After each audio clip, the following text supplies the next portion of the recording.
Hello everyone, welcome to the बटनेर IAS. बटनेर IAS की यूट्यूब क्लासेस में एनसीईआरटी साइंस का 9th क्लास का आज नेक्स्ट चैप्टर हम शुरू कर रहे हैं। हेडिंग है हमारे चैप्टर की परमाणु की संरचना यानी कि स्ट्रक्चर ऑफ द एटम। अब तक के चैप्टर्स में हमने पढ़ा है कि हमारे जो आसपास के चीजें हैं, पदार्थ हैं, मैटर है, वो प्योर हैं, मिक्सचर हैं, एलिमेंट हैं, कंपाउंड्स हैं, है ना। और जो सिंपलेस्ट फॉर्म है उसे हमने क्या कहा था, एलिमेंट। और एलिमेंट को जब हम और सिंपलर फॉर्म में कन्वर्ट कर सकते हैं तो वो हमारी क्या कहलाती है, एटम। तो एटम पिछले चैप्टर में हमने पढ़ा कि एटम क्या है, इनडिविजिबल यानी कि सिंपलेस्ट फॉर्म जिसे हम कहते हैं ना, सिंपलेस्ट यानी कि जिसको हम और ज्यादा छोटे टुकड़ों में हम तोड़ नहीं सकते। ठीक है, तो यहां पर हमने पढ़ा था एटम जो है वो कौन सा है, इनडिविजिबल पार्टिकल है, यानी कि सबसे छोटा पार्टिकल। ठीक है, इसको हम और ज्यादा छोटे टुकड़ों में तोड़ नहीं सकते। यही सब चीजें हमने पढ़ी थी, एटम जिसे हम परमाणु कहते हैं। लेकिन धीरे धीरे हमें और चीजें इसके बारे में पता चली। जैसे देखिए, आवेशित कण के बारे में हमने पढ़ा था, है ना। जैसे वैलेंसी को हमने पढ़ा तो वैलेंसी के अंदर ही हमने देखा था कि जो एटम्स है उसके अंदर जो चार्ज पार्टिकल्स हैं, चार्ज आप जानते हैं प्लस और माइनस, है ना, तो ये पार्टिकल्स होते हैं। इसके साथ ही अगर हम देखें तो 19th सेंचुरी तक ये पता लगा लिया गया था कि जो एटम्स है, परमाणु, साधारण और अविभाज्य कण नहीं है। देखिए पिछले चैप्टर में जो हम पढ़ रहे थे कि सिंपलेस्ट फॉर्म कौन सी है, एटम है। लेकिन अब तक हमें जो स्टडीज की गई, जो रिसर्चेस की गई, उनसे हमने ये निष्कर्ष निकाला हमारे साइंटिस्ट ने कि एटम भी इनडिविजिबल नहीं है, यानी कि एटम को भी हम और छोटे पार्ट्स में हम तोड़ सकते हैं। यानी कि जो एटम है वो भी किन्हीं और छोटे पार्टिकल से बना हुआ है, बल्कि इसमें कम से कम एक अपरमाणु कण इलेक्ट्रॉन विद्यमान होता है, जिसका पता जे थॉमसन ने लगाया। जे थॉमसन जो है, थॉमसन, इनको इलेक्ट्रॉन की खोज का श्रेय दिया जाता है। इलेक्ट्रॉन के संबंध में जानकारी प्राप्त होने के पहले ई गोल्डस्टीन ने 1886 में एक नए विकिरण की खोज की। उन्होंने एक एक्सपेरिमेंट किया और उस एक्सपेरिमेंट के अंदर जो उन्होंने डिस्चार्ज ट्यूब ली थी उसके अंदर दो, उन्होंने हम कह सकते हैं कैथोड एनोड, दो पोल्स लगाए, इलेक्ट्रोड्स लगाए, और जब इसको इलेक्ट्रिक सर्किट से कनेक्ट किया तो उन्होंने केनाल रेज वहां पर देखी। जो केनाल रेज थी बहुत सारे पार्टिकल से बनी हुई थी, और ये पार्टिकल्स कैसे थे, जो इलेक्ट्रॉन है इसके जस्ट अपोजिट थे। ठीक है, यानी कि इलेक्ट्रॉन जिन्हें हम नेगेटिवली चार्ज पार्टिकल कह रहे हैं तो इसके जस्ट अपोजिट क्या हो जाएगा, पॉजिटिवली चार्ज पार्टिकल्स। ठीक है, तो जिसे उन्होंने केनाल रे का नाम दिया।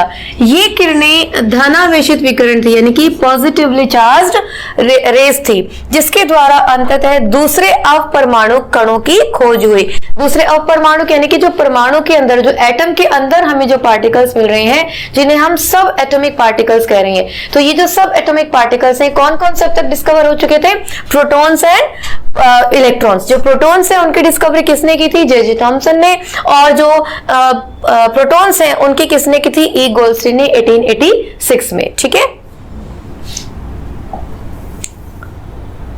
अब इन कणों का आवेश जो है इलेक्ट्रॉन के आवेश के बराबर था, यानी कि जो चार्ज की अगर हम बात करें तो चार्ज तो इन दोनों ही पार्टिकल्स का इक्वल था, लेकिन इनका जो द्रव्यमान है वो इलेक्ट्रॉन की अपेक्षा 2000 गुना अधिक होता है, तो इन्हें प्रोटॉन नाम दिया गया।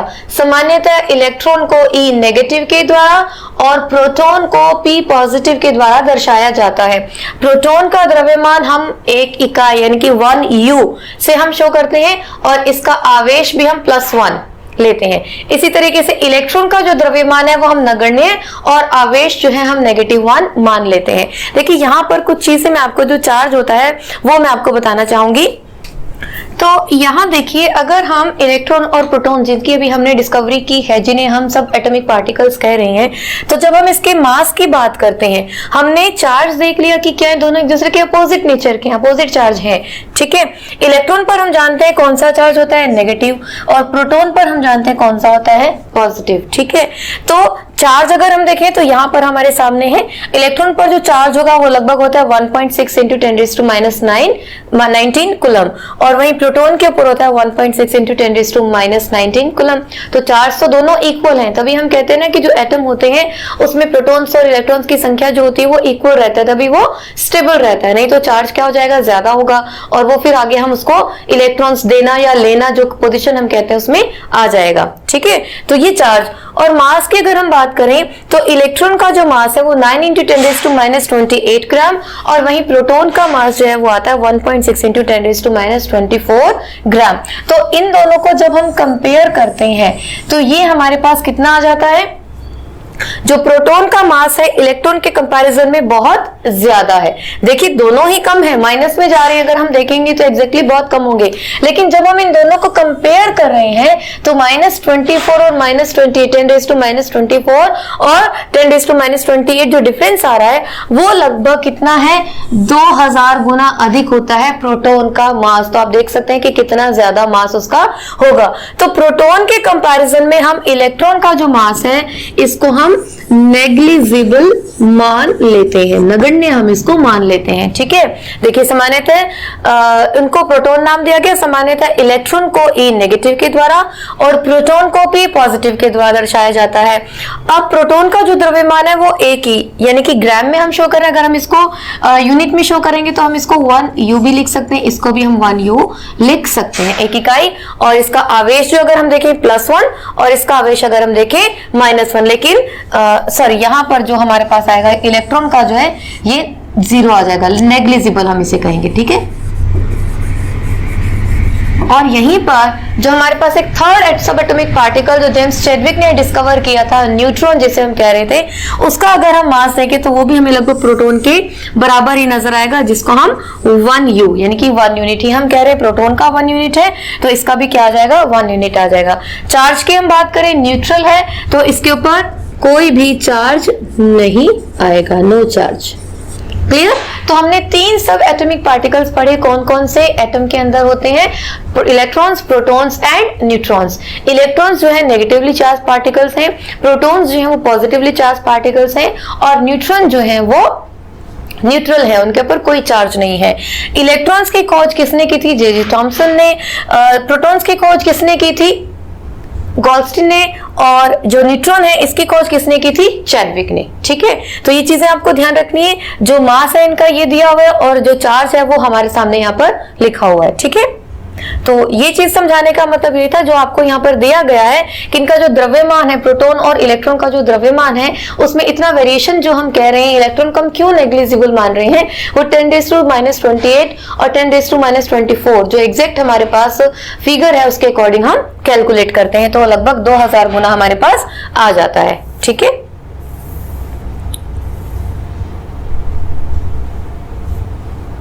अब हम बात करते हैं परमाणु की संरचना की, यानी कि जो एटम है उसकी स्ट्रक्चर होती कैसे है। देखिए एटम के स्ट्रक्चर के लिए जो अलग अलग रिसर्चेस जो थी, मतलब उस समय तक बहुत ज्यादा एक्साइटेड हो चुके थे एटम की खोज के बाद जो हमारे साइंटिस्ट थे, और उसके अंदर ये जो सब एटॉमिक पार्टिकल्स हैं इनकी जो पोजीशन है, इनका जो स्ट्रक्चर है, इसके बारे में बहुत ज्यादा रिसर्चेस स्टडी की गई और अलग अलग साइंटिस्ट ने अलग अलग थ्योरीज दी। तो यहाँ पर हम उन्हीं के बारे में पढ़ेंगे।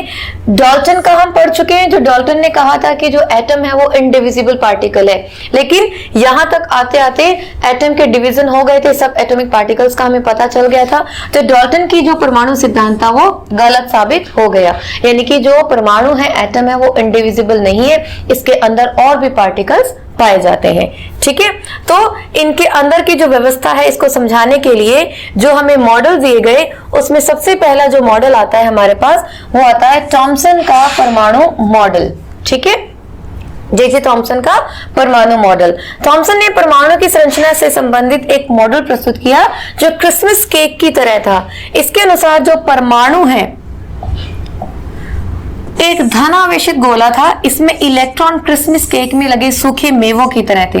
तरबूज का उदाहरण भी ले सकते हैं, जिसके अनुसार परमाणु में धन आवेश तरबूज के खाने वाले, क्या मैं आपको ऐसे ही समझा देती हूँ। देखिए इसे प्लम पुडिंग मॉडल भी कहा गया। जैसे यहाँ पर केक का एग्जांपल लिया गया है, तो हम एटम की जो हमें स्ट्रक्चर बताई गई वो इस तरीके से बताई गई कि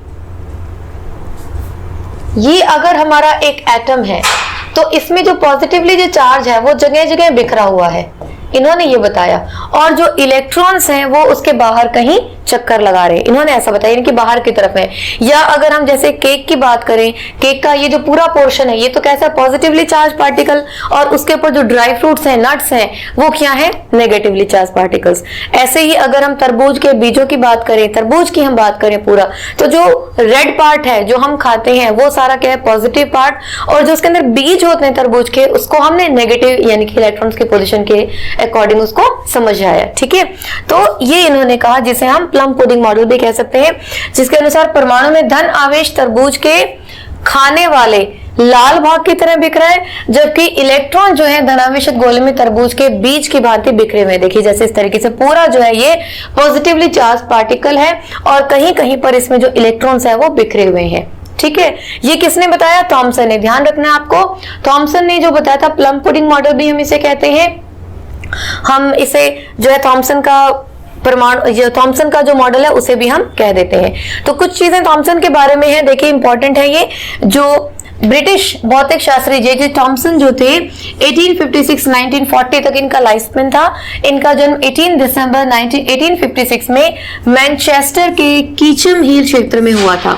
इलेक्ट्रॉन की खोज के कारण इन्होंने इलेक्ट्रॉन की डिस्कवरी की थी, इसी कारण 1906 में इनको जो है भौतिक शास्त्र में नोबेल पुरस्कार दिया गया था। ठीक है, 35 वर्ष तक वे कैम्ब्रिज में और केवेंडिश प्रयोगशाला के निदेशक थे, और उनके शोध के 7 सहयोगियों को भी आगे चलकर नोबेल पुरस्कार मिला। यानी कि जो गुरु थे वो इतने महान थे कि उनके जो शिष्य थे, जो उनके स्टूडेंट थे, जो उनके अंडर रिसर्चेस कर रहे थे, उन्होंने अपनी नॉलेज को इतना ज्यादा बढ़ाया उनकी गाइडेंस के अंदर कि उन्हें भी नोबेल प्राइजेस मिले।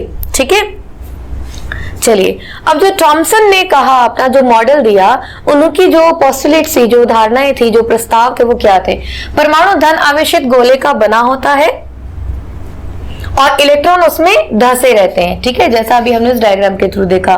दूसरा क्या कहता है, ऋणात्मक और धनात्मक आवेश परिमाण में समान होते हैं, इसलिए परमाणु वैद्युतीय रूप से उदासीन होते हैं। ठीक है, यानी कि नेगेटिव और जो पॉजिटिव चार्जेस है वो इक्वल होते हैं, इसलिए वो ओवरऑल क्या रहता है, उदासीन रहता है। ये था थॉमसन का। यद्यपि थॉमसन के मॉडल में परमाणु के उदासीन होने की व्याख्या तो हो गई, लेकिन दूसरे वैज्ञानिकों द्वारा किए गए प्रयोगों के परिणामों को इस मॉडल के द्वारा समझाया नहीं जा सका, जैसा कि हम आगे देखेंगे। यानी कि देखिए जब भी कोई डिस्कवरी होती है तो उसके क्रिटिसाइज भी किया जाता है, उसको सपोर्ट भी किया जाता है। तो जो हमारी नई रिसर्चेस होती हैं उनकी फेवर में और उनके अगेंस्ट जो भी धारणाएं बनी, उनके बेस पर ही जो उस डिस्कवरी की या उस एक्सपेरिमेंट की जो है लायबिलिटी जो है डिपेंड करती है। तो थॉमसन ने जो थ्योरी दी थी उसके अकॉर्डिंग बहुत सारी चीजें क्लियर हुई, जैसे एटम जो है उदासीन है वो बहुत अच्छे से प्रूव कर गए। लेकिन जब इनको आगे और एक्सपेरिमेंट में इस थ्योरी को यूज किया गया तो उसके रिजल्ट हमें पॉजिटिव नहीं मिले। ठीक है, तो इसके बाद जो है रदरफोर्ड आए, और रदरफोर्ड ने जो अपना मॉडल दिया जिसे हम कहते हैं रदरफोर्ड का परमाणु मॉडल। उन्होंने बताया, रदरफोर्ड ने कहा कि जो इलेक्ट्रॉन्स हैं जो इसके अंदर, जो थॉमसन ने कहा कि इलेक्ट्रॉन्स उसके अंदर बिखरे हुए हैं, तरबूज के बीज की भांति बिखरे हुए हैं, तो उनका जो कंसंट्रेशन था ओवरऑल वो किसके ऊपर था, इलेक्ट्रॉन्स की पोजीशन के ऊपर था। तो उन्होंने क्या किया, उन्होंने एक अल्फा पार्टिकल नाम का पार्टिकल लिया, और जो गोल्ड फॉयल थी यानी कि सोने की एक प्लेट थी उसके ऊपर उसकी अल्फा पार्टिकल्स की बौछार की। ठीक है, ये देखिए अर्नेस्ट रदरफोर्ड ये जानने के इच्छुक थे कि इलेक्ट्रॉन परमाणु के भीतर कैसे व्यवस्थित है। उन्होंने एक एक्सपेरिमेंट किया। इस एक्सपेरिमेंट में उन्होंने तेज गति से चल रहे अल्फा कणों को सोने की पन्नी पर टकराने की, जो गोल्ड फॉयल थी, पेज था एक, उसके ऊपर उन्होंने इसकी बौछार की। तो जब इन्होंने बौछार की तो इस तरीके से देखिए, ये जो राउंड राउंड आपको नजर आ रहे हैं, ये हम देख सकते हैं क्या है, ये गोल्ड फॉयल है, और यहां से जो है अल्फा पार्टिकल जो है इनको जो है भेजा जा रहा है। ठीक है, तो ये अल्फा पार्टिकल्स हैं, और ये अल्फा पार्टिकल्स क्या कर रहे हैं, यहां से निकल कर जा रहे हैं। तो इन्होंने देखा, जो एक्सपेरिमेंट इन्होंने किया, बहुत सारे जो अल्फा पार्टिकल्स हैं इनकी बौछार की, तो इन्होंने देखा कि कुछ पार्टिकल्स जो थे वो सीधे निकल गए। ठीक है, ये देखिए, ये कुछ जो है वो सीधे निकलते जा रहे हैं, कुछ जो है अपने पाथ पर डेविएट हो गए। ठीक है, जैसे ये है, सीधे जाकर के कुछ अपने पाथ पर क्या हो गए, डेविएट हो गए। और इनमें से एक पार्टिकल कोई एक ऐसा था जो अपने पाथ पर जाकर सीधा उसी पाथ पर है वापस आ गया। ठीक है, ऐसा क्यों हुआ? क्योंकि ये जो सीधे निकल गए इसका मतलब इनके रास्ते में कोई डिस्टरबेंस नहीं थी, तो वो सीधे निकल गए। अल्फा पार्टिकल्स कैसे होते हैं? नेगेटिवली चार्ज पार्टिकल्स होते हैं। ठीक है, तो जहां जहां अगर हम इसको इस तरीके से पोजीशन लें, यहां इनको स्पेस मिला जहां से वो सीधे निकल गए। ठीक है, इस बीच में इनके पार्टिकल्स के बीच में कोई भी डिस्टरबेंस नहीं आई तो वो सीधे निकल गए। जहां पर डिस्टरबेंस आई तो ये टकराकर कहीं और चले गए। ठीक है, कोई डिस्टरबेंस आई, इसे टकराए और उनका पाथ जो है वो चेंज हो गया। बिल्कुल सेंटर में जो था एक पार्टिकल ऐसा आया जो बिल्कुल सेंटर में टकराकर वापस अपने पाथ पर मुड़ गया। ऐसा क्यों हुआ?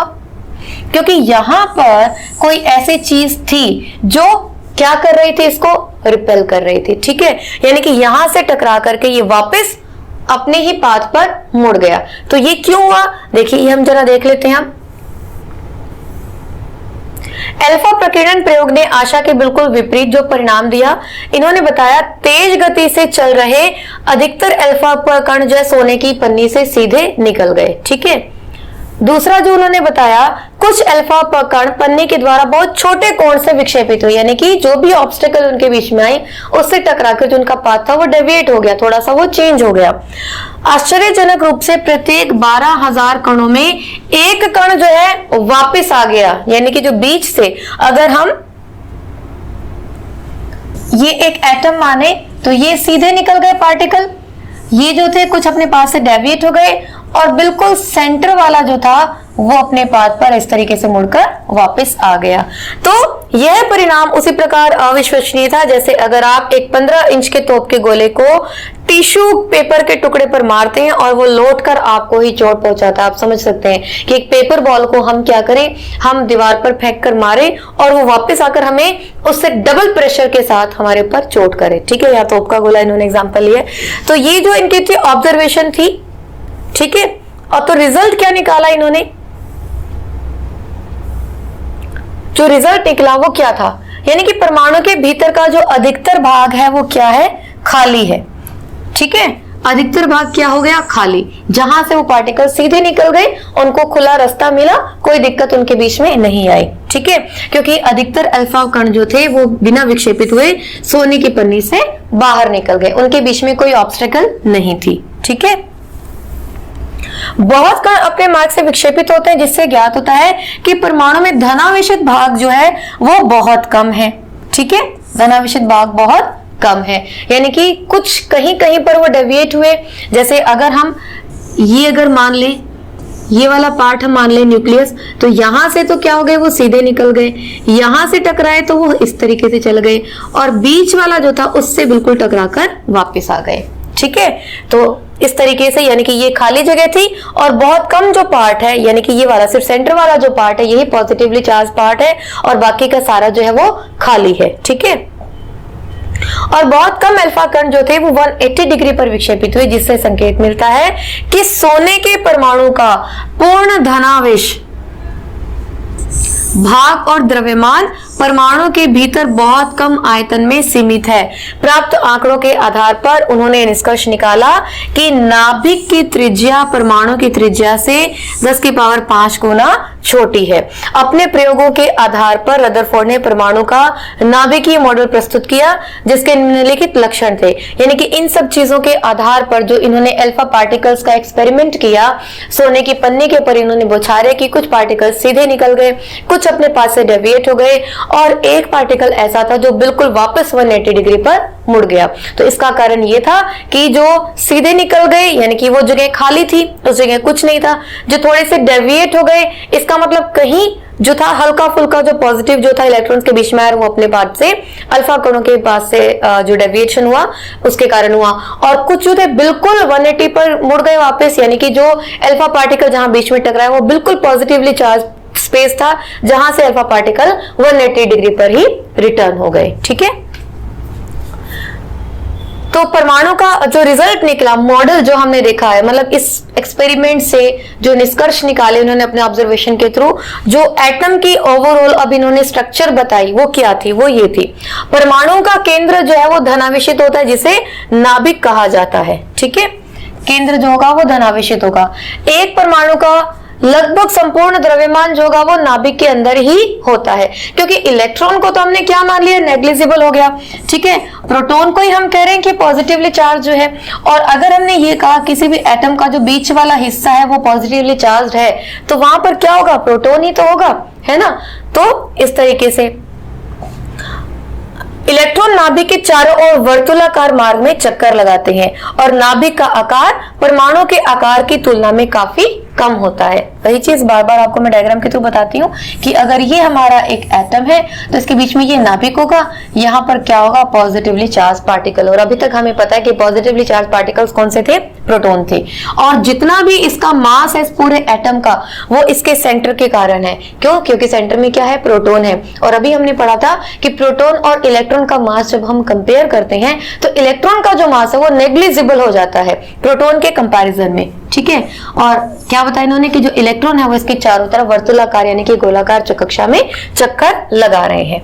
ठीक है, ये चीजें आ गई आपको समझ में। तो ये था हमारे रदरफोर्ड का मॉडल। ठीक है, अब हम देख लेते हैं रदरफोर्ड के बारे में। कुछ चीजें यहाँ पर हमें बताई गई हैं, देखिए इंपॉर्टेंट है। रदरफोर्ड 1871-1937 इनका लाइफ स्पैन था। स्प्रिंग ग्रोव में इनका जन्म हुआ था। उनको नाभिकीय भौतिकी का जनक माना जाता है। ठीक है, न्यूक्लियर फिजिक्स का। रेडियोधर्मिता पर अपने योगदान और सोने की पन्नी के द्वारा परमाणु के नाभिक की खोज के लिए बहुत प्रसिद्ध हुए, और 1908 में इन्हें नोबेल पुरस्कार मिला। इंपॉर्टेंट है, ध्यान रखिएगा। ठीक है, तो ये चीजें हम कर चुके हैं। हाँ जी, अब अल्फा पार्टिकल और जो है ये चीजें आपको समझ में आ गई होंगी। देखिए, सोने की पन्नी क्यों चुनी, क्योंकि बहुत पतली परत चाहते थे ताकि जो पार्टिकल्स हैं उसके थ्रू जा सके, तो इसलिए उन्होंने सोने की पन्नी ली। लगभग 1000 परमाणुओं के बराबर मोटी थी, तो हम इमेजिन कर सकते हैं कितनी मोटी होगी, है ना। अल्फा कण जो थे द्विआवेशित हीलियम कण होते हैं, अतः ये धनावेशित होते हैं। चूंकि इनका द्रव्यमान 4u होता है, इसलिए तीव्र गति से चल रहे इन अल्फा कणों में पर्याप्त ऊर्जा होती है। यानी कि यहां से जब ये चले जा रहे हैं तो क्या हो रहा है, इजीली इनका मूवमेंट हो रहा है, जो स्पीड है इनकी तेज हो रही है। तो यहां तक अब आपको सारी चीजें समझ में आ गई होंगी। दोबारा से एक क्विक रिवीजन हम देख लेते हैं कि ये जो इन्होंने एक्सपेरिमेंट किया, सपोज इस तरीके से इन्होंने एक एटम लिया, ये जो अल्फा पार्टिकल्स थे ये पॉजिटिवली चार्ज पार्टिकल्स थे। कुछ जो पार्टिकल्स थे वो सीधे निकल गए, यानी कि इनके रास्ते में कोई बाधा नहीं थी। कुछ जो थे अपने पाथ से डेविएट हो गए, यानी कि यहाँ कहीं पर अगर ये पॉजिटिवली चार्ज पार्टिकल है तो कहीं पर इनके क्या था, कोई नेगेटिव चार्ज था जिसकी वजह से अपने पाथ से डेविएट हो गए। और थर्ड जो इन्होंने देखा कि एक जो पार्टिकल था यहाँ कहीं सेंटर से टकराकर वापस अपने पाथ पर मुड़ गया। क्यों? क्योंकि पॉजिटिव पॉजिटिव क्या करेंगे, एक दूसरे को रिपेल करेंगे। इसका मतलब यहाँ कहीं पर क्या है, पॉजिटिवली चार्ज स्पेस है। इसी स्पेस को हमने क्या नाम दे दिया, रदरफोर्ड ने न्यूक्लियस। ठीक है, और न्यूक्लियस को इन्होंने क्या बताया, पॉजिटिवली चार्ज्ड। ठीक है, और ये बताया कि जो इलेक्ट्रॉन्स हैं इसके चारों तरफ चक्कर लगा रहे हैं, और पूरे एटम का जो मास है इसी सेंटर में, इसी न्यूक्लियस में समाहित है। क्लियर? ये हो गया हमारा रदरफोर्ड का एक्सपेरिमेंट। अब वही चीज कि जो भी एक्सपेरिमेंट होंगे क्या होंगे, उसकी कमियां भी होंगी। तो इनकी क्या कमियां है बताई, इनकी कमी ये बताई गई, ये कहा गया कि अगर कोई भी इलेक्ट्रॉन, अगर इन्होंने जो बताया कि ये पॉजिटिवली चार्ज न्यूक्लियस है और इलेक्ट्रॉन जो है इसके चारों तरफ चक्कर लगा रहा है। ठीक है, अब इलेक्ट्रॉन अगर कंटिन्यूसली चक्कर लगा रहा है इस पाथ पर, तो क्या होगा, एक्सेलरेशन डेवलप होगा। ठीक है, एक्सेलरेशन जिसे आप कहते हैं त्वरण। ठीक है, क्योंकि लगातार मूवमेंट हो रही है, त्वरण आएगा, और त्वरण होगा तो क्या होगा, एनर्जी लॉस होगा। अब एनर्जी लॉस होगा यानी कि जो इलेक्ट्रॉन की एनर्जी है वो धीरे धीरे क्या हो जाएगी, खत्म हो जाएगी। और एक मोमेंट ऐसा आएगा कि एनर्जी अपनी पूरी लॉस करके इलेक्ट्रॉन कहाँ आ जाएगा, नाभिक के ऊपर गिर जाएगा। यही होगा ना, उसकी एनर्जी अगर बिल्कुल खत्म हो गई तो क्या होगा, उसकी एनर्जी क्या होगा, न्यूक्लियस पर आकर वो गिर जाएगा। लेकिन ऐसा होता नहीं है, नहीं होता ऐसा। तो इस चीज को, इस पॉइंट को क्लियर नहीं कर पाए कि अगर ये लगातार घूमता है तो इसका एनर्जी लॉस क्यों नहीं हो रहा, क्योंकि जब कोई चीज घूम रही है, कंटिन्यूसली मूवमेंट में है, तो एक्सेलरेशन डेवलप होगा। देखिए, वर्तुलाकार मार्ग में चक्रण करते हुए इलेक्ट्रॉन का स्थायी हो पाना संभावित नहीं है। कोई भी आवेशित कण गोलाकार कक्ष में त्वरित होगा। त्वरण के दौरान आवेशित कणों से ऊर्जा का विकिरण होगा। इस प्रकार स्थायी कक्ष में घूमता हुआ इलेक्ट्रॉन अपनी ऊर्जा विकिरित करेगा और नाभिक से टकरा जाएगा। अगर ऐसा होता तो परमाणु अस्थिर होता, जबकि हम जानते हैं कि परमाणु तो स्टेबल है ना। तो इस चीज को जो है वो एक्सप्लेन प्रॉपरली नहीं कर पाए। तो इस कमी को दूर करने के लिए जो अगले हमारे साइंटिस्ट आए वो कौन से थे? Niels Bohr. ठीक है, नील्स बोर ने परमाणुविक मॉडल दिया और उन्होंने ये बताया कि जो इलेक्ट्रॉन चक्कर लगा रहे हैं वो उन्होंने सही बताया रदरफोर्ड ने, और जो सेंटर है वो बिल्कुल पॉजिटिव न्यूक्लियस है जिसमें सारा जो मास है, द्रव्यमान है वो समाहित है। ये चीजें सारी सही है। सिर्फ यहाँ पर एक चीज बताने की जरूरत रही है कि जो इलेक्ट्रॉन चक्कर लगा रहे हैं वो एक फिक्स पाथ में एक पर्टिकुलर डिस्टेंस पर चक्कर लगा रहे हैं और उस डिस्टेंस पर जो है एनर्जी लॉस नहीं हो रहा। ठीक है, तो ये जो फिक्स पाथ है, जो पर्टिकुलर पाथ है, इन्हें क्या कहा गया? ऑर्बिट्स या शेल आप कह सकते हैं। इन्हें KLMN इससे डिनोट किया जाता है या 1 2 3 4 से भी डिनोट किया जाता है। थोड़ा सा आपको मैंने हिंट अपने पिछले वीडियो में दिया था। तो KLMN यानी कि ये जो शेल है, यहाँ पर हम एक और बना लेते हैं इस तरीके से। तो ये हो गया K, ये L, ये M और ये N। ये फिक्स पाथ है। अगर इस पाथ में घूम रहा है इलेक्ट्रॉन तो उसका एनर्जी लॉस नहीं होगा। अगर इसे कहीं अंदर या बाहर हो जाता है तो वो एनर्जी लॉस हो सकता है। ठीक है, तो क्योंकि ये फिक्स पाथ है, उनके कैलकुलेशन के बेस पर जब उन्होंने देखा तो बताया कि इस फिक्स पाथ पर जो है वो एनर्जी लॉस नहीं करता है, इसलिए वो स्टेबल रहता है। धीरे धीरे उसका एनर्जी लॉस नहीं होता और वो नाभिक पर आकर नहीं गिरता। क्लियर? देखिए, इलेक्ट्रॉन केवल कुछ निश्चित कक्षाओं में ही चक्कर लगा सकते हैं जिन्हें इलेक्ट्रॉन की विविक्त कक्षा कहते हैं। जब इलेक्ट्रॉन इस विविक्त कक्षा में चक्कर लगाते हैं तो उनकी ऊर्जा का विकिरण नहीं होता। ठीक है, नील्स बोर के बारे में बताया गया यहाँ पर 1885 से 1962 तक का इनका लाइफ स्पैन है। कोपेनहेगन में इनका बर्थ था और 1916 में कोपेनहेगन विश्वविद्यालय में उनको भौतिक शास्त्र का प्रोफेसर नियुक्त किया गया। 1922 में उनको परमाणु की संरचना पर अपना योगदान देने के लिए नोबेल पुरस्कार दिया गया। और प्रोफेसर बोर के विविध लेखों पर 3 जो बुक्स हैं वो पब्लिश की गई हैं। The theory of spectra and atomic constitution, atomic theory and the description of nature, ये 3 बुक्स जो हैं इनके पब्लिश की गई हैं। ठीक है, तो ये इन्होंने बताया। ये देखिए कि KLMN जो है 4 कक्ष हैं। इन चारों कक्ष में अगर इलेक्ट्रॉन मूव कर रहा है, घूम रहा है, तो उसका एनर्जी लॉस नहीं होगा। तो चलिए, ये कक्षाएं हो गई KLMN, जिसे हम 1 2 3 4 से भी शो करते हैं। क्लियर? अब देखिए, अब यहाँ पर हमारे पास एक नई सब एटॉमिक पार्टिकल की खोज हो गई जिसे हमने कहा न्यूट्रॉन। कब हुई? 1932 में जे चैडविक ने एक और अपरमाणु कण यानी कि सब एटॉमिक पार्टिकल, सब एटॉमिक पार्टिकल की डिस्कवरी की, जो अनावेशित था, इस पर कोई चार्ज नहीं था और द्रव्यमान में प्रोटॉन के बराबर था, और इसका नाम क्या दिया गया? न्यूट्रॉन दे दिया गया। हाइड्रोजन को छोड़कर ये सभी परमाणुओं के नाभिक में होते हैं। सामान्यतः न्यूट्रॉन को स्मॉल n से डिनोट किया जाता है। परमाणु का द्रव्यमान नाभिक में उपस्थित प्रोटॉन और न्यूट्रॉन के द्रव्यमान के योग के द्वारा प्रकट किया जाता है, शो किया जाता है। ठीक है, तो यहाँ पर आपको ये ध्यान रखना है कि चैडविक ने 1932 में न्यूट्रॉन की डिस्कवरी की थी। ये आपको ध्यान रखना है कि प्रोटॉन, इलेक्ट्रॉन, न्यूट्रॉन, ये तीनों जो सब एटॉमिक पार्टिकल्स हैं, इनकी डिस्कवरी किस किसने की है और कब कब की है। ठीक है, चलिए अब हम बात करते हैं जो हमारे इलेक्ट्रॉन्स है। हमने KLMN जो शेल पढ़े हैं, है ना, इसमें जो इलेक्ट्रॉन्स का जो वितरण है, विन्यास है, जिसे कल मैंने आपको बताया था इलेक्ट्रॉनिक कॉन्फ़िगरेशन जो हम कहते हैं, वो किस तरीके से होता है। देखिए, इलेक्ट्रॉनिक कॉन्फ़िगरेशन यानी कि जो इलेक्ट्रॉन के भरने का क्रम है वो एक पर्टिकुलर रूल के थ्रू होता है। ऐसा नहीं कि कहीं भी जिसका मन आया इलेक्ट्रॉन वो वहां पर चला जाएगा। इसका एक फॉर्मूला होता है जिसे हम कहते हैं 2n², और ये n क्या है? n है नंबर ऑफ शेल, यानी कि कौन सा ऑर्बिट है, K है, L है, M है, N है, यानी कि कोई 1 है या 2 है या 3 है या 4 है। ठीक है, इसके बेस पर जितने भी इलेक्ट्रॉन्स आते जाते हैं वो भरते चले जाते हैं। देखिए, जैसे यहाँ पर K कोश की अगर हम बात करें 2n² मैंने आपको बताया 2n स्क्वायर, तो 2n यहाँ पर क्या आ गया हमारे पास 1 है ना, k शेल है, तो यहाँ पर 1 का स्क्वायर इक्वल्स टू 2। दूसरे की अगर हम बात करें तो 2 का स्क्वायर 8 आ जाएगा। थर्ड में हमारे पास क्या आ जाएगा 18, और लास्ट में क्या आ जाएगा हमारे पास 32।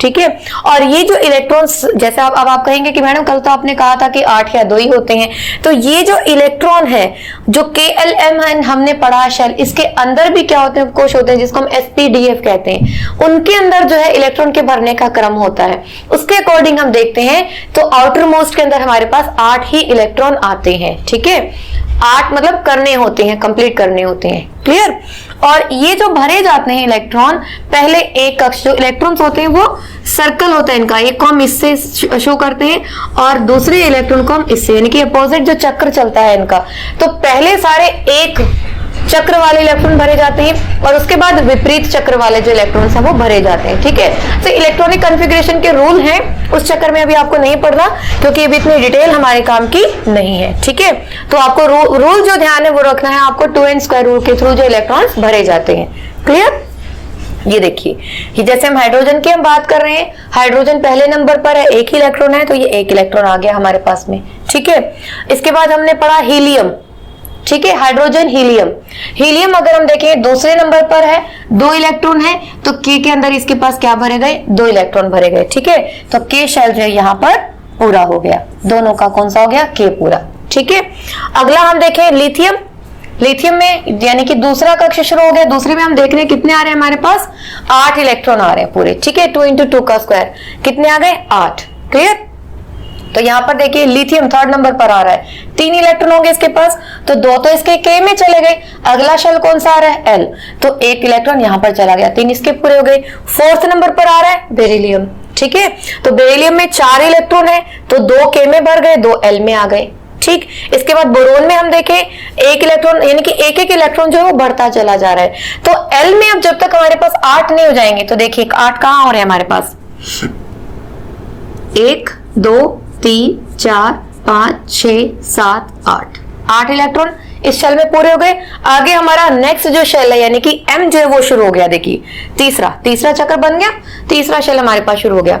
अब तीसरे शेल में हम देखते हैं कितने हो जाने चाहिए हमारे पास, 18 हो जाने चाहिए। तो यहां पर आप देखिए कहां कितने हो गए, 1 2 3 4 5 6 7 8। ठीक है, 8 है ये। तो इसके अंदर अगर हम देखेंगे SPDF का, जब हम कॉन्फ़िगरेशन देखेंगे तो SPDF तक जाते जाते ये पूरे कितने इलेक्ट्रॉन्स हो जाएंगे, 18 हो जाएंगे। इसके बाद जो हमारा नेक्स्ट शेल है वो शुरू हो जाएगा, इसमें टोटल कितने आ जाएंगे, 32 आएंगे। क्लियर, तो इस तरीके से जो इलेक्ट्रॉनिक कॉन्फ़िगरेशन है वो भरा जाता है। तो hydrogen, helium, lithium, beryllium, boron, carbon, nitrogen, oxygen, fluorine, neon, sodium, magnesium, aluminium, silicon, phosphorus, sulphur, chlorine, argon. इसको जब हम 9th क्लास की बात करते हैं तो 9th क्लास में हम कहते हैं कि आपको 20 तक के जो एलिमेंट्स है वो आपको याद होने चाहिए। ठीक है, जैसा कि कल भी मैंने आपको बताया था, हा, ही, ली, बी, बक, नफनी, नाम, जी, पास्कल, अलसी, हे, अरे, कक्का। ठीक है, तो इस तरीके से कि ट्रिक के थ्रू जो है हम याद कर रहे। देख लिए, हा, ही, ली, बी, ब, क, न, अ, फ, नी, नाम, जी, अलसी, पास्कल, अर, कक्का। ठीक है, तो इस तरीके से अगर हम याद करते हैं ट्रिक के थ्रू तो इजीली याद हो जाता है। हालांकि आपकी इतनी डिटेल आने वाली नहीं है, फिर भी आपको पता होना चाहिए रूल क्या है, 2n² है। शेल कौन से होते हैं, KLMN होते हैं। ठीक है, और इनके अंदर SPDF कक्षाएं होती हैं जिनके अंदर इलेक्ट्रॉन्स भरे जाते हैं। चलिए, ये देखिए, सबसे बाहरी कोश में इलेक्ट्रॉन की अधिकतम संख्या 8 हो सकती है। किसी परमाणु के दिए गए कोश में इलेक्ट्रॉन तब तक स्थान नहीं लेते जब तक कि उससे पहले वाले भीतरी कक्ष में पूर्ण रूप से नहीं भर जाते। देखिए, जैसे भी हमने यहाँ पर देखा, यहाँ पर पहला भरा है, उसके बाद दूसरा शुरू हुआ है, दूसरा कंप्लीट हुआ, उसके बाद तीसरा शुरू हुआ है, तीसरा कंप्लीट होगा, उसके बाद चौथा शुरू होगा। ऐसा नहीं कि क्लास में हम गए, हमारा मन है तो हम फर्स्ट रो में बैठेंगे, हमारा मन है तो हम लास्ट में बैठेंगे, हमारा मन है तो हम बीच वाली रो पर बैठेंगे। नहीं, आपको पहले क्या करना है, सबसे पीछे वाली जो रो है, अंदर वाली जो रो है वो भरेगी, फिर उसके बाहर वाली, फिर उसके बाहर वाली, फिर उसके बाहर वाली। ठीक है, ये एक सिस्टम होता है, पैटर्न होता है, उसी पैटर्न के थ्रू ये भरे जाते हैं, जिसको रूल हम कहते हैं 2n²। क्लियर, चलिए, ये हो गया हमारा संयोजकता, वैलेंसी हम पहले पढ़ चुके हैं। कल ही आपको समझाया है मैंने। परमाणुओं के विभिन्न कक्षाओं में इलेक्ट्रॉन किस प्रकार व्यवस्थित होते हैं? किसी परमाणु के सबसे बाहरी कक्षा में उपस्थित इलेक्ट्रॉनों को संयोजकता इलेक्ट्रॉन कहा जाता है। बोर स्कीम्स में हम जानते हैं कि किसी परमाणु के बाह्यतम कक्ष अधिकतम 8 इलेक्ट्रॉन रख सकता है। यह देखा गया कि जिन तत्वों के परमाणु के बाह्यतम कक्ष पूर्ण रूप से इलेक्ट्रॉनों से भरे होते हैं वो रासायनिक रूप से सक्रिय नहीं होते हैं। दूसरे शब्दों में ऐसे तत्वों की संयोजन शक्ति या संयोजकता शून्य होती है। कैसे होती है? क्योंकि इनका जो ऑक्टेट है या डुप्लेट है वो पूरा हो चुका होता है। ये संतृप्त होते हैं, इनको जरूरत नहीं होती किसी से लेने की या किसी से देने की, ये अपने घर बैठे हैं। ठीक है, इनको हम क्या कहते हैं? संतृप्त। ठीक है, इनकी संयोजकता शून्य होती है। अक्रिय गैसें भी हम इन्हें कहते हैं, जैसे नियॉन है, हीलियम है, ऑर्गन है। जो लास्ट वाला कॉलम आता है उसमें पूरी कौन सी आ जाती है? अक्रिय गैसें या निष्क्रिय गैसें आप इन्हें कह सकते हैं। ठीक है, क्यों होती है? क्योंकि इनका जो ऑक्टेट है वो कंप्लीट होता है। इन अक्रिय तत्वों में हीलियम परमाणु के बाह्यतम कक्ष में 2 इलेक्ट्रॉन होते हैं और बाकी सभी जो है उनमें 8 इलेक्ट्रॉन अपने पूरे होते हैं। संयोजन शक्ति अर्थात अपने समान या अन्य किसी तत्व के परमाणु से मिलकर अणु बनाने की प्रवृत्ति अपने बाह्यतम कक्ष को पूर्ण रूप से भरने का प्रयास माना जाता है। इनकी जिनमें कमी होती है या जिनमें एक्स्ट्रा होते हैं वो अपने इलेक्ट्रॉन लेकर या देकर अपने आउटर मोस्ट शेल में 8 इलेक्ट्रॉन करने का यानी कि ऑक्टेट या अष्टक जो है उसको पूरा करने की पूरी कोशिश करते हैं। परमाणु अपने अंतिम कक्ष में अष्टक प्राप्त करने के लिए क्रिया करते हैं और ये आपस में इलेक्ट्रॉन्स की साझेदारी करने, उनको ग्रहण करने या उनका त्याग करने से होता है। तो परमाणु के बाह्यतम कक्ष में इलेक्ट्रॉनों के अष्टक बनाने के लिए जितनी संख्या में इलेक्ट्रॉनों की साझेदारी या स्थानांतरण होता है वही उस तत्व की संयोजकता शक्ति या वैलेंसी कहलाती है। पढ़ चुके हैं हम इसे। उदाहरण के लिए हाइड्रोजन, लिथियम या सोडियम प्रत्येक के परमाणु के बाह्यतम कक्ष में एक इलेक्ट्रॉन होता है, अतः ये एक इलेक्ट्रॉन का त्याग कर सकते हैं, है ना। एक इलेक्ट्रॉन रिलीज करना इजी है उनके लिए, या 7 इलेक्ट्रॉन लें, बहुत मुश्किल है ना 7 इलेक्ट्रॉन लेना, इसलिए क्या करते हैं एक अपना रिलीज कर देते हैं। हाइड्रोजन की अगर हम बात करें तो एक्सेप्शनल केस है, ये एक ले भी सकता है। ठीक है, क्योंकि अगर 2 हाइड्रोजन हम देखें दोनों के पास एक इलेक्ट्रॉन है तो दोनों आपस में क्या कर लेते हैं? शेयरिंग कर लेते हैं। क्लियर? तो इस तरीके से हम जो है इलेक्ट्रॉनिक कॉन्फ़िगरेशन देख करके उनकी वैलेंसी हम निकाल सकते हैं। तो जैसे आपको दिया गया यहाँ पर मैग्नीशियम और एल्यूमिनियम, इनकी 2 या 3 है। तो मैग्नीशियम के बाह्यतम कक्ष में 2 और एल्यूमिनियम के बाह्यतम कक्ष में 3 इलेक्ट्रॉन होते हैं। तो किस तरीके से ये बॉन्डिंग बनाएंगे ये अब आप समझ सकते हैं।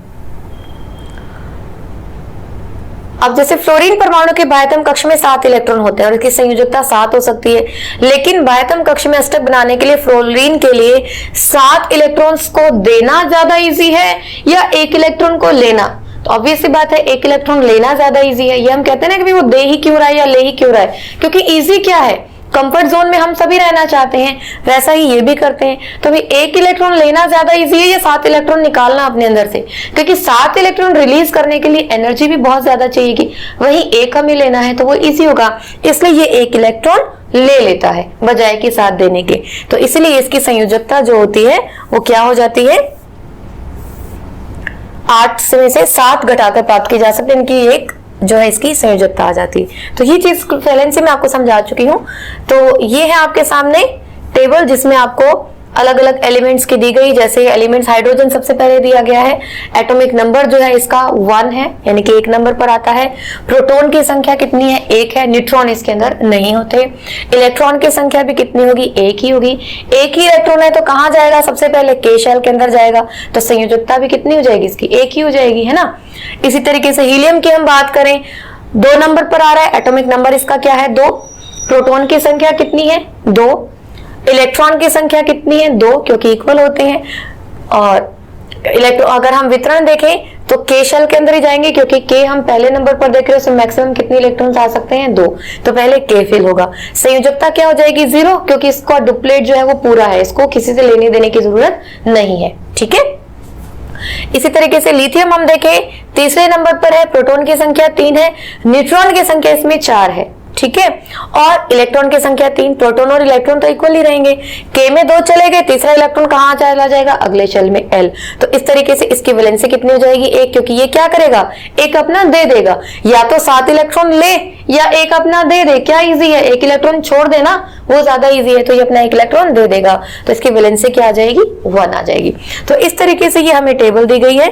तो इस सबका जो एटॉमिक नंबर दिया है, प्रोटॉन्स दिए गए हैं, इलेक्ट्रॉन्स दिए गए हैं, न्यूट्रॉन्स दिए गए हैं, और इस बेस पर अगर हम देखें तो कितने कितने इलेक्ट्रॉन जो है वो गेन कर सकता है या कितने लूज कर सकता है, उसके बेस पर जो उसकी वैलेंसी डिसाइड हो जाती है, ठीक है। जैसे ये देखिए 8 है, ये कौन सा एलिमेंट है हमारा, नियॉन है ना, तो इसका क्या है, 8 ऑक्टेट पूरा है, तो इसको जरूरत नहीं, तो इसकी वैलेंसी क्या आ गई, 0।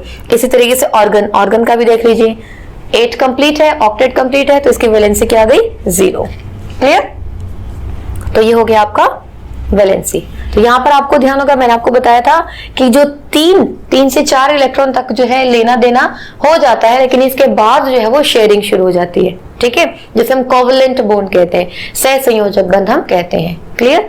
जैसे इससे पहले एक इलेक्ट्रॉन शेयर होते हैं तो सिंगल बॉन्ड बनता है, 2 इलेक्ट्रॉन शेयर होते हैं तो डबल बॉन्ड बनता है, 3 इलेक्ट्रॉन शेयर होते हैं तो ट्रिपल बॉन्ड बनता है। वो आगे की क्लासेस में हमारा टॉपिक चलने वाला है।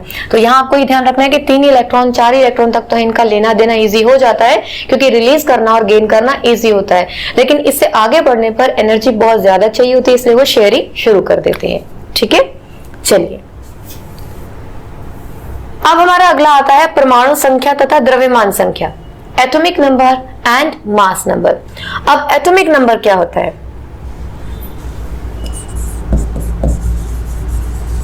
अभी पीछे टेबल में आपने देखा होगा, हमने पहले कॉलम के अंदर लिखा था एटॉमिक नंबर, परमाणु नंबर, परमाणु संख्या, यानी कि किसी भी, इसको हम सबसे पहले देखिए Z से हम इसको डिनोट करते हैं, ठीक है।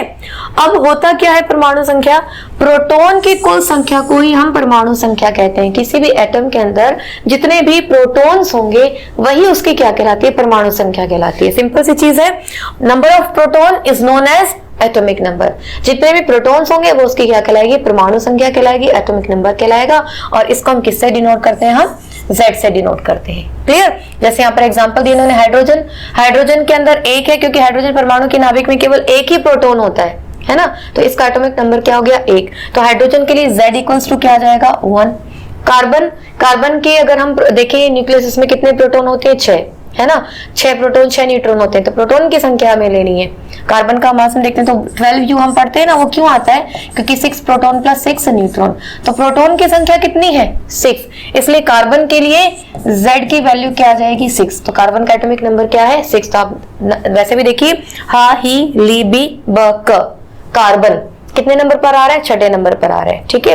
तो एटॉमिक नंबर जो सीरीज में हम उनको सेट कर रहे हैं वही उनका एटॉमिक नंबर है, और वो हम कैसे निकाल रहे हैं, नंबर ऑफ प्रोटॉन्स के थ्रू। किसी भी एटम में जितने भी नंबर ऑफ प्रोटॉन होंगे वही उसका एटॉमिक नंबर कहलाएगा, और उसको हम Z से डिनोट करते हैं। क्लियर। चलिए द्रव्यमान संख्या।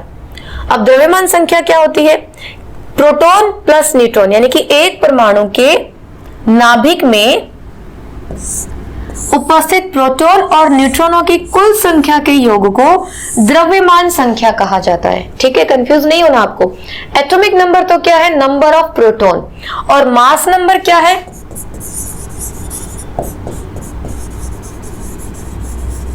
Equals to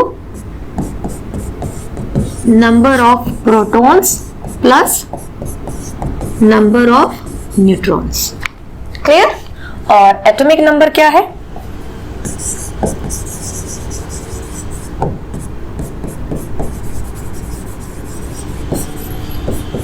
number of protons. Clear. अब जो एटॉमिक नंबर है इसको हम किससे डिनोट करते हैं, हम एटॉमिक नंबर को Z से डिनोट करते हैं, ठीक है। और यहीं अगर हम इसकी बात करें द्रव्यमान संख्या की, या जिसे हम मास नंबर कह रहे हैं, तो द्रव्यमान संख्या और तत्व का यहाँ पर आपका मेंशन नहीं किया गया है। चलिए मास नंबर जो है इसको हम किससे डिनोट करते हैं, A से। क्लियर। इतना ध्यान रखना है आपको, दो ही चीजें यहाँ पर, atomic number and mass number. Atomic number is number of proton present in an atom and it is denoted by Z। Z से हम शो करते हैं। Mass number is number of proton plus number of neutron present in the atom and it is denoted by A। Clear. इतनी सी चीज है, ये आपको ध्यान रखना है।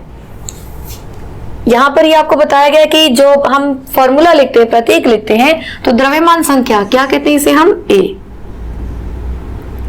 ठीक है। द्रव्यमान संख्या A यहां पर लिखते हैं और परमाणु संख्या जो है हम Z यहां पर लिखते हैं। देखिए जैसे यहां पर इन्होंने कार्बन का एग्जांपल दिया, कार्बन का प्रतीक क्या होता है हमारे लिए C, ठीक है। अब जो मास नंबर है वो हमें ऊपर लिखना है और एटॉमिक नंबर हमें नीचे लिखना है। अब कार्बन में कितने प्रोटॉन्स होते हैं? 6 प्रोटॉन होते हैं, वही इसका क्या होता है Z, यानी कि एटॉमिक नंबर। तो यहां पर हमने 6 लिख दिया। तो 6 प्रोटॉन होते हैं और 6 ही न्यूट्रॉन होते हैं, तो टोटल इसका मास नंबर यानी कि A क्या बन गया 12। तो ये इस तरीके से लिखा जाएगा 12C6। क्लियर? ये देखिए 13 प्रोटॉन। अगर हम एल्यूमिनियम की बात करें तो एल्यूमिनियम में ये हम सिंबल क्या होता है एल्यूमिनियम का Al, ठीक है। नीचे हमें क्या लिखना है एटॉमिक नंबर। एटॉमिक नंबर क्या होता है नंबर ऑफ प्रोटॉन। तो कितने प्रोटॉन होते हैं 13, तो यहां पर हमने क्या लिख दिया 13। और ऊपर हमें लिखना है मास नंबर यानी कि A। तो मास नंबर क्या होता है number of proton plus number of neutron, यानी कि 13 प्लस 14 कितना आ गया 27। तो ये इस तरीके से। क्लियर? तो आपसे ये पूछा जा सकता है कि सिंबल देकर के इसमें से मास नंबर कौन सा और एटॉमिक नंबर कौन सा है। तो जो नीचे लिखा हुआ है वो क्या है एटॉमिक नंबर, ठीक है। दोबारा से फिर से मैं आपको बता देती हूं, ये क्या है एटॉमिक नंबर, जिसे आप किससे डिनोट करते हैं Z से, ठीक है। और ये क्या होता है नंबर ऑफ प्रोटॉन। ऊपर क्या लिखा होता है मास नंबर, इसको हम किससे डिनोट करते हैं A से। क्या होता है ये number of proton plus number of neutron. Clear? समझ गए आप इतनी बात? तो ये हो गया आपका जो भी प्रतीक है वो किस तरीके से लिखा जाता है। चलिए अब यहां पर आपके एक टर्म आ रही है समस्थानिक, ठीक है। समस्थानिक जिसे हम कहते हैं आइसोटोप्स। आइसोटोप्स क्या होते हैं आइसोटोप्स? देखिए कुछ एलिमेंट्स या एटम्स की अगर हम बात करें तो कुछ तत्वों के परमाणुओं की पहचान की गई है जिनकी परमाणु संख्या तो समान होती है लेकिन द्रव्यमान संख्या अलग अलग होती है। ऐसा कैसे हो सकता है? परमाणु संख्या समान है यानी कि नंबर ऑफ प्रोटॉन तो सेम है लेकिन द्रव्यमान संख्या अलग है, यानी कि द्रव्यमान संख्या में और क्या ऐड हो रहा है प्रोटॉन के साथ में न्यूट्रॉन, यानी कि न्यूट्रॉन की संख्या में डिफरेंशिएशन आ जाता है। तो उन्हें हम आपस में क्या कहते हैं आइसोटोप्स यानी कि समस्थानिक कहते हैं।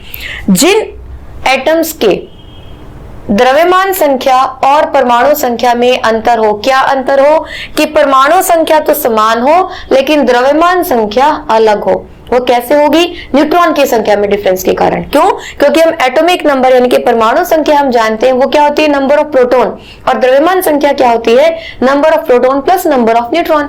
तो नंबर ऑफ प्रोटॉन तो सेम ही है तो डिफरेंस किस में आएगा नंबर ऑफ न्यूट्रॉन में।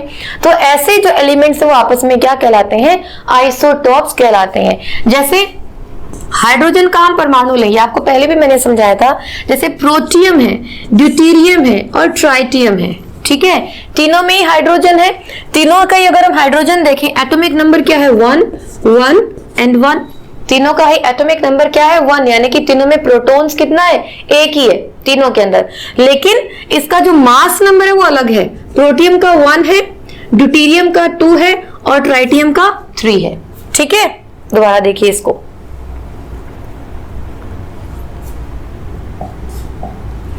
यहां पर हम ले रहे हैं हाइड्रोजन के 3 एलिमेंट्स हमने लिए, ठीक है। एटॉमिक नंबर यानी कि Z हमें पता है, हम नीचे लिखते हैं क्या होता है नंबर ऑफ प्रोटॉन। तो तीनों के अंदर क्या है 1 1। क्लियर? लेकिन यहां पर इन तीनों के अंदर जो मास नंबर आएगा वो डिफरेंट हो जाएगा। अब हमें पता है मास नंबर इक्वल्स टू क्या होता है number of proton plus number of neutron. तो नंबर ऑफ प्रोटॉन तो यहाँ पर हमें दिख ही रहा है सेम है, न्यूट्रॉन ही डिफरेंस आएगा, है ना। तो यहां पर कितना होता है 1, यहां पर कितना होता है 2 और यहां पर कितना होता है 3, ठीक है। यानी कि यहां पर तो 1 ही हो गया, यहां पर न्यूट्रॉन है ही नहीं, यहां पर 1 न्यूट्रॉन आ गया, यहां पर 2 न्यूट्रॉन आ गए, ठीक है, इसीलिए तो वो 3 बन गया मास नंबर। तो इसी को हम क्या कहते हैं, ये हमारा कहलाता है प्रोटियम, ये हमारा कहलाता है ड्यूटेरियम, और ये हमारा कहलाता है ट्राइटियम। ठीक है, ये रहा प्रोटियम, ड्यूटेरियम एंड ट्राइटियम। इनमें क्या है, जो द्रव्यमान संख्या है 1, 2 और 3 है। इसी तरह के दूसरे उदाहरण जैसे कार्बन की हम बात करते हैं, कार्बन 12 और कार्बन 14 हम पढ़ते हैं। तो कार्बन का अगर हम देखें, इसके अंदर जो हमारा एटॉमिक नंबर है ना, कार्बन एटॉमिक नंबर तो 6 ही है ना, लेकिन जिसका मास नंबर आएगा, एक में 12 आ जाएगा और एक में 14 आ जाएगा। क्यों? क्योंकि नंबर ऑफ न्यूट्रॉन क्या हो गए, चेंज हो गए। यहाँ पर तो नंबर ऑफ न्यूट्रॉन 6 ही है, लेकिन यहाँ पर बढ़कर और हो गए 2 और यहाँ पर एक्स्ट्रा हो गए। क्लियर? तो इसलिए मास नंबर में डिफरेंस आ गया। तो ओवरऑल समस्थानिक यानी कि आइसोटोप्स क्या होते हैं, ऐसे एलिमेंट जिनके एटम्स जिनकी परमाणु संख्या तो समान है लेकिन द्रव्यमान संख्या क्या है, अलग अलग है। तो एक ही तत्व के परमाणु, अगर प्रॉपर डेफिनेशन अगर हम यहां पर देखें तो क्या आ जाएगी, एक ही तत्व के परमाणु जिनकी परमाणु संख्या समान हो लेकिन द्रव्यमान संख्या भिन्न हो, उन्हें हम आपस में क्या कहते हैं, समस्थानिक कहते हैं। ठीक है, और बहुत से तत्वों में समस्थानिक का मिश्रण भी होता है। किसी तत्व का प्रत्येक समस्थानिक शुद्ध पदार्थ होता है। समस्थानिकों यानी कि आइसोटोप्स के रासायनिक गुण समान लेकिन भौतिक गुण अलग अलग होते हैं, ध्यान रखना है आपको। ठीक है, भौतिक गुण अलग अलग होंगे, रासायनिक गुण समान होंगे। ठीक है, प्रकृति में जैसे क्लोरीन का एग्जांपल दिया है 35 एंड 37 जो 3:1 के रेशियो में उठते हैं। ठीक है, तो यहां पर अगर हम देखें, ये कैलकुलेट करके दिखाया गया है, यहाँ पर 37 और 35 जो आया है, तो ये इतना आपको डिटेल की जरूरत नहीं है, बस आपको ये ध्यान रखना है कि समस्थानिक कहलाते क्या है, जिनके अंदर एटॉमिक नंबर तो सेम हो लेकिन जो मास नंबर है वो डिफरेंस हो जाए, और रासायनिक जो है जो गुण है उनके वो समान है लेकिन जो भौतिक गुण है वो अलग हो जाते हैं। अब इनकी अगर हम बात करें, समस्थानिकों के अनुप्रयोग जो है जिनका उपयोग हम विभिन्न क्षेत्रों में करते हैं, उनमें से कुछ जो है, यूरेनियम को एक समस्थानिक के रूप में एटॉमिक रिएक्टर में यूज किया जाता है। कैंसर में के उपचार में कोबाल्ट को यूज किया जाता है। घेंगा जो थायराइड होता है उसमें आयोडीन एक समस्थानिक का यूज किया जाता है। इसके बाद आ गया समभारिक, आइसोबार्स। ठीक है, वो क्या था, आइसोटोप, और ये क्या है, आइसोबार्स। क्लियर? हाँ जी, आइसोबार्स। दो तत्वों कैल्शियम की परमाणु संख्या 20 और ऑर्गन की परमाणु संख्या 18। ठीक है, परमाणु में प्रोटॉन की संख्या भिन्न भिन्न है। दोनों तत्वों की द्रव्यमान संख्या 40 है, यानी कि तत्वों के इस जोड़े के अणुओं में कुल न्यूक्लियॉन की संख्या समान है। अलग अलग परमाणु संख्या वाले तत्वों को जिनकी द्रव्यमान संख्या समान होती है उन्हें समभारिक कहा जाता है, यानी कि आइसोटोप का जस्ट उल्टा। आइसोटोप के अंदर हम क्या पढ़ रहे थे, परमाणु संख्या समान थी, द्रव्यमान संख्या अलग अलग थी। यहां पर क्या है, द्रव्यमान संख्या समान है लेकिन परमाणु संख्या अलग अलग है। जैसे कैल्शियम और ऑर्गन का एग्जांपल लिया इन्होंने, कैल्शियम और ऑर्गन दोनों का जो एटॉमिक नंबर है वो अलग अलग है। कितना है, 20 एंड 18, लेकिन इनका मास अगर हम देखें, मास नंबर हम देखें तो कितना है, 40। क्लियर, दोनों का ही 40 है। तो सिंपल सी चीज है, आपको बस इतना ध्यान रखना है, जहां पर एटॉमिक नंबर सेम है, मास नंबर डिफरेंट है, वो आपस में क्या कहला रहे हैं, आइसोटोप्स यानी कि समस्थानिक।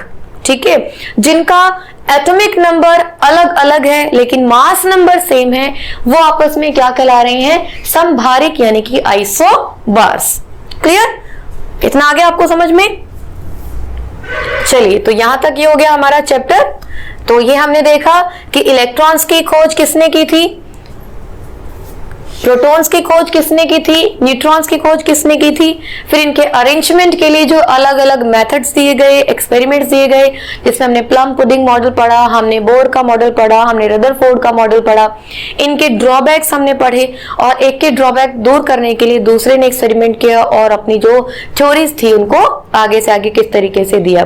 फिर जो सब एटॉमिक पार्टिकल है न्यूट्रॉन, उसकी डिस्कवरी हुई, और उसके बाद जो इनका अरेंजमेंट है, इलेक्ट्रॉनिक कॉन्फ़िगरेशन है वो कैसे हुआ, के एलिमेंट शेल के अंदर।